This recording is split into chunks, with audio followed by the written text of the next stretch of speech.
Welcome to the Nick Blevins Family Ministry Podcast. Our goal is to help you maximize your church's potential. You'll hear from top leaders in children's, student, and family ministry about the principles and practices they use. Now here's your host, Nick Blevins.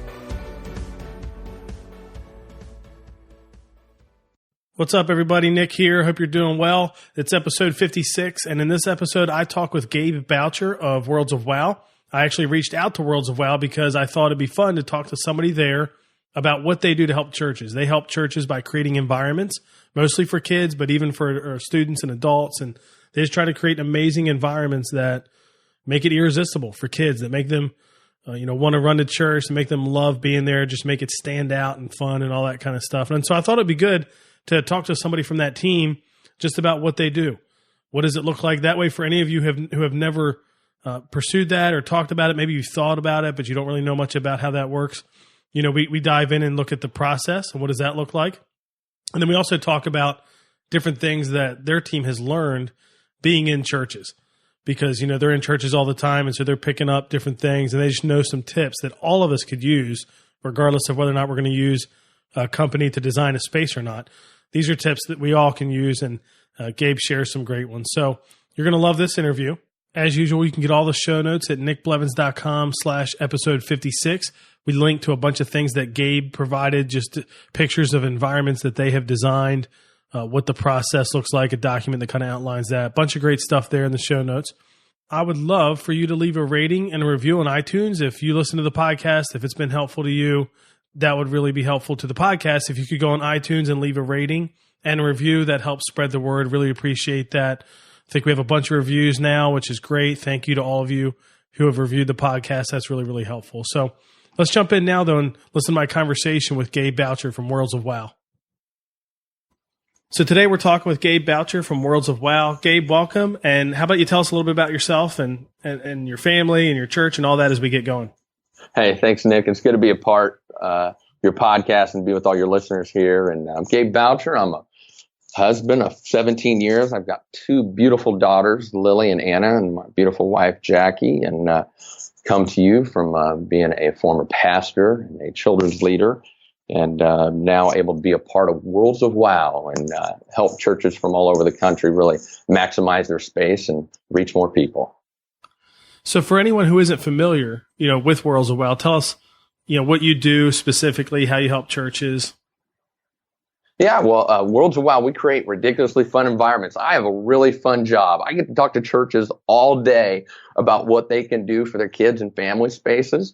And really, it comes from whether you know what you want to do or whether it's coming in and really help dreaming with you and kind of looking at your space and saying, what can we put here? What can we do there? How can we rearrange this room? How can we add something to this? How can we transform that? And then we're able to come up with a really cool space there at your church. And you do, I think for anybody that knows of Worlds of Wow, they think children's ministry spaces, which is predominantly what you do. But you also help like entire church, student ministry stuff, correct? Absolutely. We really like to take the whole church experience and play. We kind of like to say from the parking lot to the pew. So, we'll come out on a Wednesday or a Sunday service and kind of look at the whole look and feel of your church. How did I walk in? What did I see? Okay, what are key visual elements? So as we've done that, we've worked for guest reception areas right in the front lobby. We've worked with youth facilities, even done coffee shops and layouts there. Our team is able to do all kinds of environments within the church, but definitely our focus and specialty is the kids area. So before we really talk about what that looks like how you work with churches, because I want everybody who's listening to be able to get a good picture of that. Maybe they've never worked, with an organization in terms of their environment and what the building looks like. But before we do that, why does it matter so much? Why do you think it matters so much? Because obviously this is an investment churches make, whether they're using Worlds of Wow or doing something on their own. And, it's an investment they're making, but it does matter. You all obviously believe it matters. And why is that? Nick, I think the why it's so important is that it really helps set the tone, especially for those kids that are coming in there. And really for the first time, kids that have never been to church, kids that think that church is an old sterile ground. It's a basement in an old church where their great grandma sent them, and they got old animal crackers and an old chalkboard. But it also provides such an important sense of value to the individuals who utilize the space. It also provides, that we're dedicated and that we're committed to improving this for those that have been a part of the church for a while. And it also really provides, a vision to the overall church. Some that are like, oh yeah, I've never been to the children's area. And wow, you really are committed to that? Well, my grandson might really want to come. Or you know what, I really should ask my neighbor, because I didn't really know that y'all really did so much in our church for the kids. Yeah, and I guess there still is a little bit of, you mentioned like your when you were a kid, maybe you're in church in the old basement or whatever. Yeah. There still could be like flecks of just memories of whatever churches did for kids was childcare. You know what I mean? Like it really was just find a place to put them and somebody to watch them, and that's it. It seems like we're way beyond that, but in some people's minds, probably not. Especially like you said, if they hadn't been in church in a long time. Exactly, and I think that's so important, and especially nowadays, with everything being so visual and with this world that we live in, is that we really have transitioned from more of a child care environment. I mean, I remember going up the stairs to our little church and sat there, and we had the felt board and we had the hymn book, and we sang the few songs, and then, okay, well, now be quiet and wait for your mom to come get you. So I think there's definitely been a transition in churches from that time to where we are now. Yeah, which is a great thing. And so if somebody were like, say, I were going to work with you all with Worlds of Wow, how do you work with churches? I know you have a whole process, and there's some we'll link to some of the stuff that people can download and look through that kind of outlines that process, which would be great. But in a general overview, how do you work with them to create environments for them, for kids? I think the main thing of how we work with you is we really just want to connect with you. I want to know your heart and soul and the DNA of the church. We talked about a little bit earlier is that I want to know from the parking lot to the pew. I want to know what people experience, who you're trying to reach, who's your community around you, why you're wanting to reach them. What are you trying to do there within your children's ministry? What curriculum you're using? There's so many components that go in there that we're able to connect and learn about the flow of service, why kids are going from this room to that room. And when we're able to gather all that information, we're really able to then help you put together a plan. And what's cool, Nick, is that it's a visual plan. You have a visual plan of what your space can look like and how you can then utilize that to reach all the kids that are coming to your church. And you draw that visual plan like 3D. I don't even know the technology behind it, but like people get to see what it would look like kind of virtually, right? Absolutely. And that's what's really cool is that we give you a unique design for your space. Is that if we have plans and we have photos and everything else, is that you then see what it can look like transformed into this new space. So you're able to kind of look at it before and then after, and you're able to see your guest check-in area transformed, your classroom transformed, your hallway, all those key areas that your children's ministry use and what those first-time guests see, you're now able to see that transformed so that you can say, okay, that's what it's going to look like. Man, that's really cool. Yeah, that's good. And you obviously people can look at, I see pictures all the time of the work you all do. And, but I'm sure you can also see pictures of like the before and the after. I usually just see the after, I think, but I'm sure you have both too. So you can see other churches and what it looks like. Absolutely. And if you go to worldsofwow.com right there on the photos, you can see all kinds of different photos. We have over 10,000 photos. I'm glad I didn't have to count them. I'm glad it just counts the pictures for you. But we've got photos from our 12 plus years of working with churches all over the country that really show such a wide variety. And I really encourage everyone that's listening today is that really go on there, and that can even just give you ideas from our website. Make sure you connect with us on Pinterest and all our social media. But there's so many different examples and visuals out there that you can see that you can just get that thought process going so that then you can then come up with something that's unique just for you guys. We actually used, I just now thought about this. We, and when we moved into the building we're in now, we did a lot of the environment, we did all the environment stuff ourselves. And we have like an artist that goes to our church to help with a lot of the painting and things like that. But I looked at a bunch of Worlds of Wow pictures to figure out what kind of trees we wanted to put in our clubhouse for preschool. So we ended up making them and we had to search to figure out how to do that. But like, I remember looking at all the ones you all had done, like, well, I like that one. Not like that one's, we probably can't do that one, but that one looks good. Let's try one that looks like that. So that's true. You can get a lot even just looking at the pictures. That's awesome.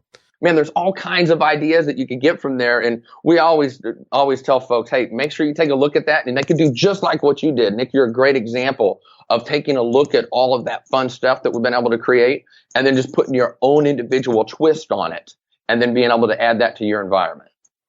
And the other thing I would say too is you can create more than you think you can. I mean, we weren't exactly all artists or had done this before. And so we were following some instructions, and it looks really good. It looks really good. So I think if somebody's listening, they know that, right now I can't spend that money, or I just need something for a carryover. Maybe we're moving in a few years. That's a way to go. I would say don't underestimate, I guess, what you can do by looking at some other things and using some of your creativity there. Exactly. In your opinion, because this is a question we talk about a lot at our church, what matters more? If you're decorating, especially if you can't do it all, or if you can only do some of it a certain way and then you can really invest elsewhere, is it the hallways? Is it the lobby area where they check in? Is it inside the rooms? I mean, if obviously if you can do everything, do everything. But if you can only do one, what matters more? I would say my initial response would be that first check-in area. I mean, that's going to have the most traffic. You're going to have the most people going in there. It's going to be utilized the most. And that check-in area provides such an initial impact for everyone coming there to your church. So I definitely would say the check-in area. I would then go into really kind of the inside of your large group room. If you have a large group room, and then you go into your classrooms. Okay, that makes sense. And in hallways, I see some, like our hallways, for instance, our building is so multi-use. Like we own it, but it's used by so many different things throughout the week. We don't have any decor, for lack of a better term, in the hallway. It's painted and it looks great. It looks clean. It's colorful, but it's kind of designed on purpose to be multi-use there. And then there are other churches, like sometimes I'll see other ones where they're hallways. I think of like the North Point church campuses where they have the upstreet theme, and it's like a town and a street with all the little storefronts, and it looks great. I think that's great too, but you're saying you might put that third. It might be check-in, large group, hallways third. Yes, and the reason I say that is a lot of times your hallways, they're just so long. I mean, you've got a 10, 12-foot ceiling, and they're 60 feet long. And if you think about it, you're really focused on getting from one classroom to the other. Now, if you're able to do it, it's awesome, and it looks so cool. But just sometimes that can just end up just taking a lot of your budget just doing that, and you really miss those key spots where you're able to interact with people. And that's the first time check-in. That's your large group room, and that's some inside your classrooms. But I will give you and the listeners a tip, is that when it comes to your hallways, man, the color splash where you can just do some sense of colors and really look at some key areas, like right when you walk into the hallway, and then maybe at the end of the hallway or the middle of the hallway. You can do 3 different areas where you do something cool, and then you can connect them with some color. And if you look at it overall, you're not really doing the entire space where you're really putting some cool 2D and 3D elements that are on there, but you're doing the entire thing. And you've got that impression of the entire hallway being done. In reality, you're just doing those key areas. Yeah, it could be like the corner has some 3D built out around it, and it's spread, and then it just goes to a solid paint color all the way till the next corner or something like that. And you're right. I think when you first look at it, you don't even realize it's only paint in between. Yeah. Exactly. The whole thing is decorated. That's good. I notice you all you do a lot of, or it seems like, maybe it's just the pictures, but it seems like you do a lot of, in the check-in area, you'll have a lot of kind of like kids play things. I'm thinking like not obstacle course, but like the Chick-fil-A play area that my son is like the reason we go to Chick-fil-A every week. Of course, we love it. We love the food. He says he loves the food, and he does, but he really loves that play area. Is that something that, a lot of churches request? And I would imagine it goes back to something that's like surprising in a good way and disarming for kids. I think you said it well. It is disarming for the kids. It's able to help them okay, cool. This is a fun, nice place to be. But also what we're also seeing is, as we do play and theme together, that a lot of churches are looking for spaces that are going to be used all throughout the week, not just for Sunday. And so that when we add in the play area, you now have a specific space that becomes a destination. You now have a space that when you're having a Bible study, you're having a men's meeting, you're having a MOPS group, you're having different things, that those kids are able to use that all throughout the week. And then even kids throughout the neighborhood, where we've done that, where we've had that for birthday parties. So for kids among the area can come in, have a birthday party, they learn more about the church. And so it's just making that space become more of a destination. And by having those play items in there, it just really helps to accomplish that. So that's good. That's good. And I'm sure that is a wow factor right there. You go to church and it's got something like that. So for anybody who's thinking about doing this and they want to reach out, they want to talk to you guys, Obviously they should reach out and just talk to you. That's probably the number one thing is regardless of what you think you can afford, you should probably just have a conversation anyway. But what are some guides you can give to people cost wise? There's ranges, right? I know you work within people's budgets. So tell us a little bit about that. Yeah, I think when it comes to cost-wise, the good thing about Worlds of WOW is that we don't just pigeonhole you and say, well, you got to spend this amount of money or we're not going to work with you. We work with churches all over the country with a variety of budgets from $30,000 all the way up. But I think one thing to help you when it comes to cost-wise is really the amount of depth and 3D and the size of area, just how we were talking earlier about the hallway and being able to just do some key areas and you're able to get that whole effect without really affecting the whole area. Well, it's the same thing when you're trying to think of, okay, what's this going to cost me? And just like what you were saying, Nick, give us a call. And it doesn't cost nothing to give us a call and we can talk and go over your space and really go over what you're visioning. And we can really help you out because after a conversation with you, we can really say, you know what, we're in this ballpark of what it might cost. And of course, you get a detailed list of everything that you'll receive. But just to get that initial step, just to get things started, just give us a call and we'd be happy to connect with you. And you can reach out to us to worldsofwow.com and just get connected with us. And let's just at least get the conversation started because we're happy to help you. I'm asking you a question off the cuff here, so feel free to dodge it if you want, because I don't, okay. I don't know how, I know part of the process early on though, is you give them that, you talk, you get an idea of what they want and you give them that look. I'm guessing obviously that's not free. You're doing a lot of work to put that thing together. Just from a general standpoint, do you kind of tell churches, yeah, it's worth it let's talk and then we'll create for you kind of the look, the virtual, preview of what it could look like. And it'd be worth your investment, even if you end up saying no. Yes, and here's the thing is that's our creative services agreement. And it's kind of similar to hiring an architect is that, again, you're getting these original concepts for what your space is going to look like. And we've worked with churches where we've put something together and then it's taken 2 years from then to finally do something. Or we work with churches where we put the whole plan together and then you start your capital campaign. So it's really just to give you that vision in your hand so that you have that. So that then, just like what we were talking about earlier, you can show that to the church so they can see the importance of the kids area. They can see that you're improving that. They can see how much you value the kids within the church. So having that plan, having that visual, whether you're, hey, I'm ready to get this done. Hey, 6 months from now, it's going to be in, or 3 months from now, we want it in. Because we work with your timeline is that you just have that visual in your hand so you know what you can receive. So I know someone who their church talked with you all and you put together that plan that you're talking about and the children's leader loved it. And she's an example of kind of like what you said that they didn't do it for a year or 2 years. It's probably been 3 years or more now, but they have it. And so when they can, get the finances and get that approved, they're going to go for it. So they're probably a couple steps further down the road than most people. But for a lot of folks, I imagine her challenge is similar to theirs. It's not her decision. And she's got to convince her leadership to invest in this financially. So what have you found to be helpful, for children's ministry leaders or whoever in convincing their leadership to invest in environments? I'd say the first thing is that, just being able to show them the examples, just to see some of the spaces that we've been able to partner with and kind of see where they were and now where they are now and the impact on that. I think another key thing that we really run into a lot is that really, how much it's just for your children's ministry, yes, but, we really like to look at the church in whole, as we talked about earlier, from the first entrance into the parking lot all the way through, how does your children's ministry impact your first time guest? How is that going to help someone maybe make the decision? You know what? I think I might come back.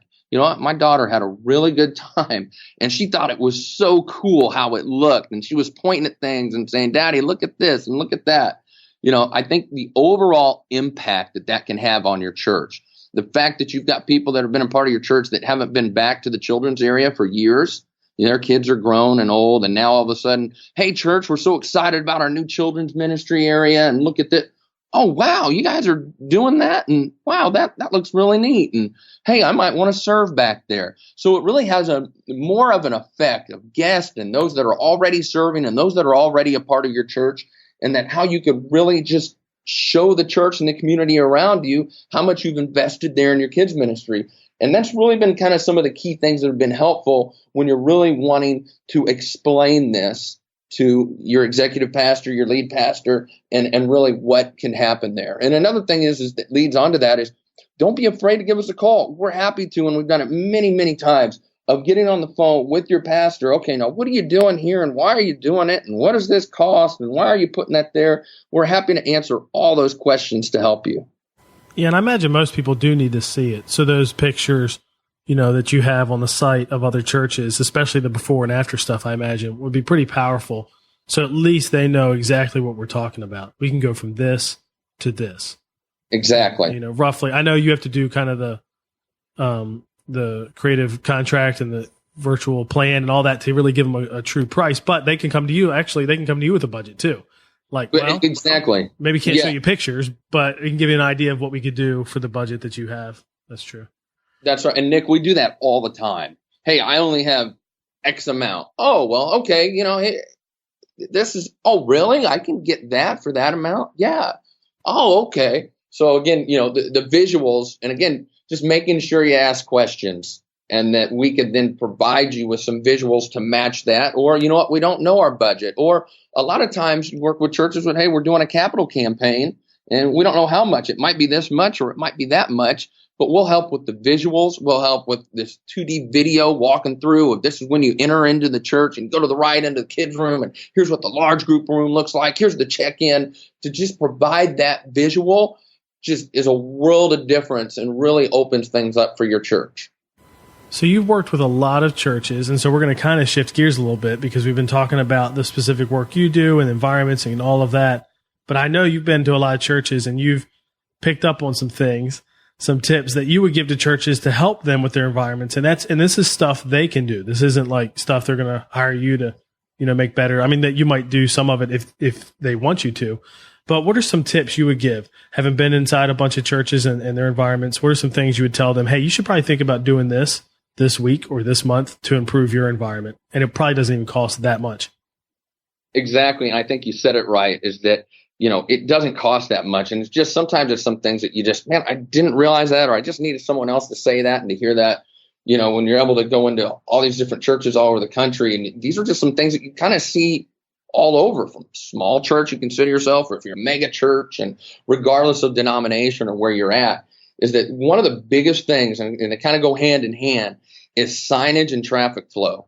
When's the last time you really walked into your church? You put yourself in the position of that first-time guest, and they're trying to find a spot, and you realize that all you have is this tiny little sign that was put up there 20 years ago, and now you're trying to tell people, hey, make sure you go down the hall, turn by room 101, and then you're going to go down room 202 down the stairs, and that's right by the fellowship hall, and that's where the nursery is. And then you're in the pastor's office before you know where you were supposed to go. Exactly. So then you don't have signage to go there, and as well as traffic flow. So you just told people to go down to room 101, go down the hall and do this. And in reality, if you just switch things up and said, oh, yeah, you see those stairs? Just go down those stairs to the left, and it'll be right on your right-hand side. Oh, okay. Yeah, you might have to move a room around, and yeah, Sister so-and-so has been doing Sunday school there for 20-some years, and boy, she might be upset that her classroom moves or whatever. But you know what? When you make it easier for that guest to come in there, and when you make it easier for everyone, it's such a relief. Those are two of the things that if anyone listening, if you can really consider that and apply that, you can see an immediate difference of what's going on there in your church within your children's ministry. I would say, wouldn't you agree that if you feel like you have too much signage, you might just have enough? Like you just might hit the enough point, right? Exactly. And when it comes to signage, hey, I know you think that looks cool and that Comic Sans just looks awesome, but you got to consider, can you read that walking down the hall? When you have that bright yellow font that you really can't see and you're squinting your eyes. So think about what's the easiest thing to be read and how can you see it and direct people down the way. So signage, and traffic flow would be the two key things. And another thing, Nick, is do you really need to keep that? I mean, I don't know how many people are listening that you have VBS stuff from like 4 or 5 years ago, and you're using a room that's right next to your nursery that you could probably put a preschool room in and do something, but instead you're having people go all the way down the hall because you don't dare touch that room that's keeping all that stuff that you've had from years ago. So if you can really just stop and consider do you really need to keep that? I mean, do you need it or not? And then that in turn affects what we talked about before, your traffic flow and making things easier. Another point would be, when's the last time you've asked your senior pastor or your executive pastor to actually be a part of your children's service? I mean, a lot of times, different churches, and you're so busy and you're doing different things, is that your senior pastor and your executive pastor don't really know what's going on there in your children's ministry. And what if they're actually a part of it? What if they help teach a lesson one week? They'll be able to see what's going on there in your classrooms, who's volunteering for you. A lot of times you might be saying, oh, pastor, we really need to redo our kids' space. And man, if you saw how many kids were in there, but they don't see it because they're so busy doing other things. But if you strategically plan it to where they could be a part of that schedule, they actually get a hands-on experience of what's going on there in your kids' ministry. And it can make a world of difference for their perception of what you really need in there. Yeah, and sometimes it's not like they don't care. It's just like you're kind of pointing to, they just haven't been in there. They don't have the time. Yes. And haven't been able to make the time. And then they get in there and they're going to, in some ways, probably think the same way you think. I know of a group where they have a place where they shoot videos, and there are challenges with with the place they shoot it in because of their neighbors, that I think there's like a dance studio or something.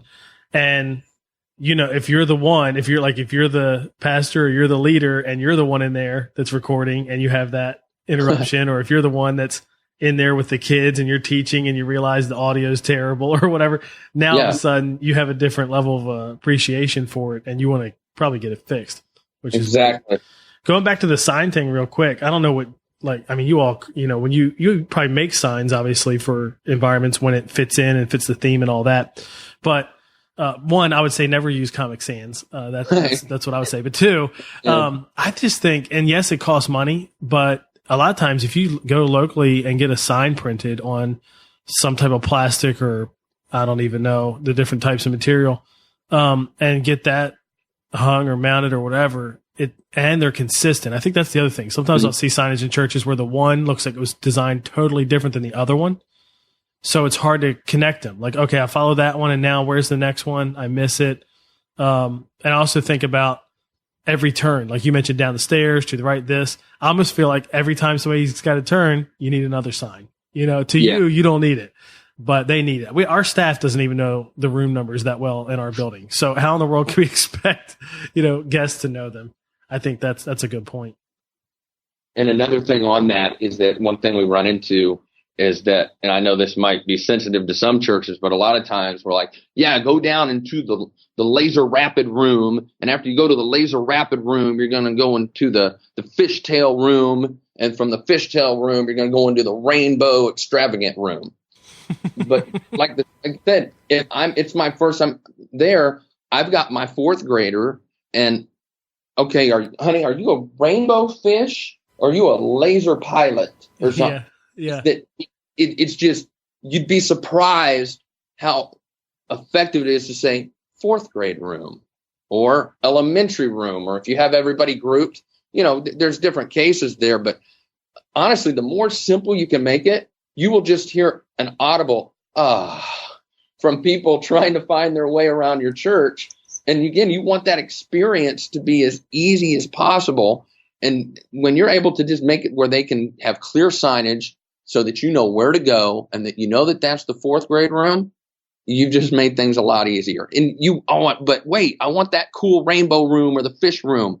You can still do that inside the room or outside of that. But just as you're leading someone there, and if you don't have enough people on the team to actually walk someone down there and you have to just tell them to go down the hall and go here or there, you want to make that direction as easy as possible. We used to have the environments were named and their themes match, and I like that, and I still am a fan of that. We also had the ages on the rooms though, so that way if you were new, you didn't, the names and themes didn't matter. But what I like now is we have a general name for our children's ministry, and they're really just room numbers. So if it's not cool, and now the rooms have a theme, kind of like you're saying. Yeah. So they still have that going on, and a look, and that's great. But they're just room numbers, and for us that's nice because it's really flexible. Like if we need to change what age is in a room, we can do that.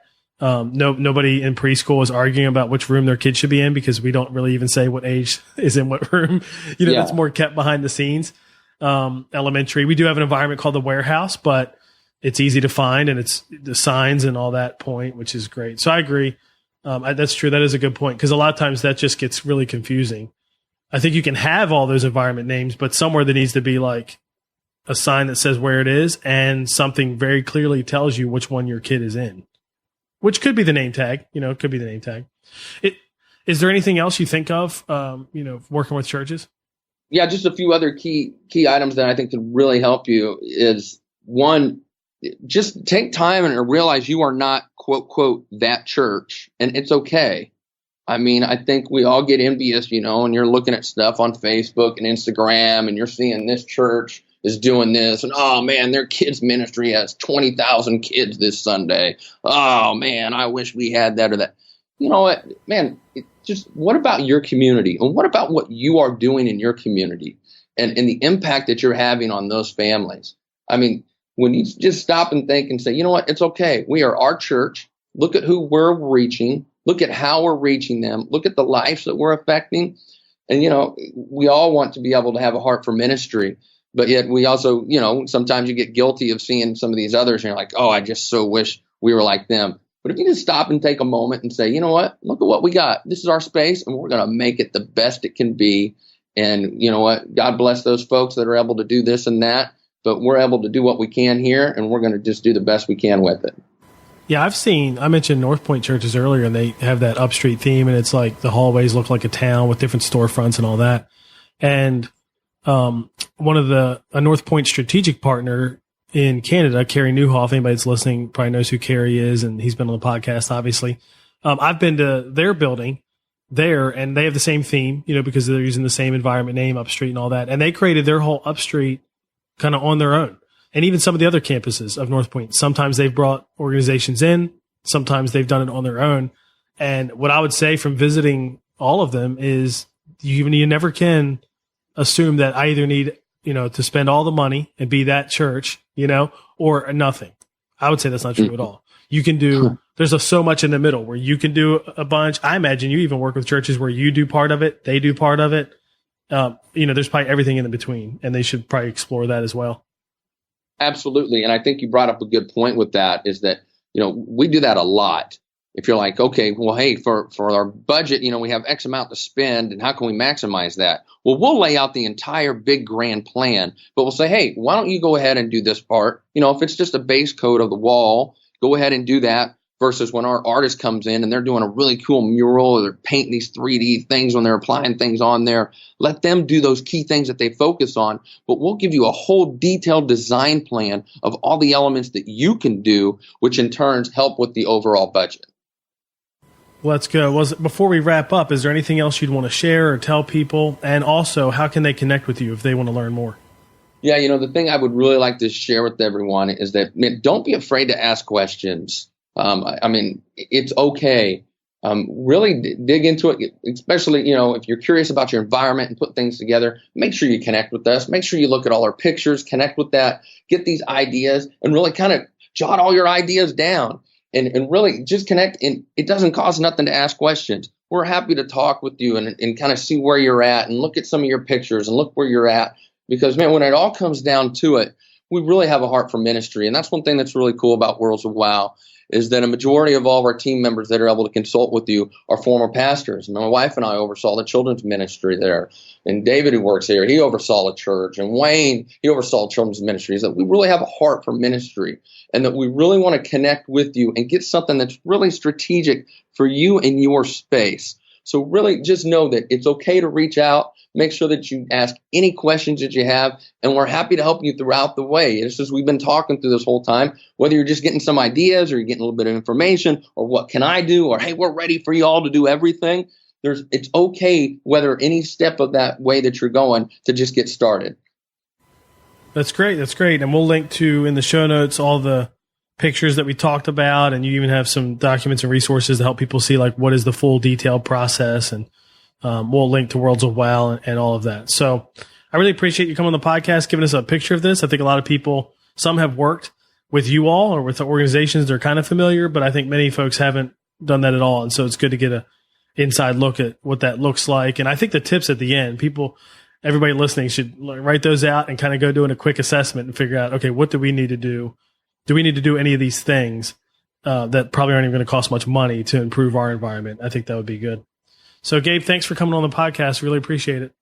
Hey, Nick, thank you so much. I really appreciate it. Thanks to everyone listening. And hey, don't forget, make sure you connect with us, worldsofwow.com. Also, you can connect with me, Twitter at Gabe Boucher, Facebook at Gabe Boucher, Instagram. I didn't get it. Someone beat it to me, but Boucher Gabe. I put all kinds of hidden videos behind the scenes and different visuals and stuff. Don't be afraid to connect, whether you call us 940-765-4708, 940-765-4708, or you connect with us on our website, worldsofwow.com. Don't be afraid to just get the conversation started, and I look forward to connecting with you guys.